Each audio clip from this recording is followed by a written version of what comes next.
AQSh nega hali ham Eronga zarba bera olmayapti? AQSh Erondan qo'rqmoqdami? Juda ko'p dunyoning ommaviy axborot vositalari AQSh hali ham zarba bermagani haqida yozmoqda va tahdidlar kuchaygandan kuchayib bormoqda. Vaholanki bu yerda AQShni Erondan qo'rqyapti deb ham bo'lmaydi, chunki AQShning Eron atrofida 9 ta bazasi joylashgan. Siz bilganingizdek, AQSh dunyoning eng zamonaviy va eng kuchli armiyasiga ega davlat hisoblanadi. Eronning yonginasida AQShning yelkadoshi Isroil ham joylashgan. Isroil ham avval Eronga zarba berib ko'rgan edi, o'shanda juda qattiq, hattoki Eron dronlari Tel Avivni ham vayron qilishga qodir ekanligini butun dunyoga Eron isbotlab qo'ygan edi. Vaziyatni ko'rib insonda ikki xil fikr shakllanadi. AQSh Erondan qo'rqyaptimi yoki sulh xohlayaptimi? Mening fikrimcha AQSh bu yerda sulh xohlamoqda.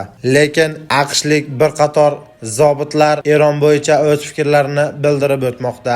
Eron juda ham oddiy davlat emas. Eron AQShdan ham Isroildan ham qo'rqmas ekanligini butun dunyoga isbotlab bo'ldi. Chunki bir necha kundan beri Donald Trampning tahdidlariga Eron oshiqchasi bilan kerak bo'lsa javob qaytarmoqda va xavfli ohangda javob qaytarmoqda. Eronning javobi shunday bo'ldiki, AQSh agar Eronga zarba bersa, Eronning javobi juda dahshatli va vahimali bo'lishini aytib o'tmoqda. Eronning bir qator nashrlari shuni xabar bermoqdaki, AQShning Eron atrofidagi barcha bazalari Eronning kuzatuvi ostida. Agar qandaydir noxush vaziyat yuz bersa, Eron darhol AQShning barcha bazalariga hujum qiladi. AQShning Eron atrofidagi bazalarida AQShning 30 ming nafar harbiysi xizmat qiladi va AQSh ko'p ehtimol bilan Eronga zarba bersa, darhol 30 ming askaridan ayrilishi mumkin. Chunki AQShning zarbasidan so'ng tabiiyki Eron ham AQShning barcha bazalariga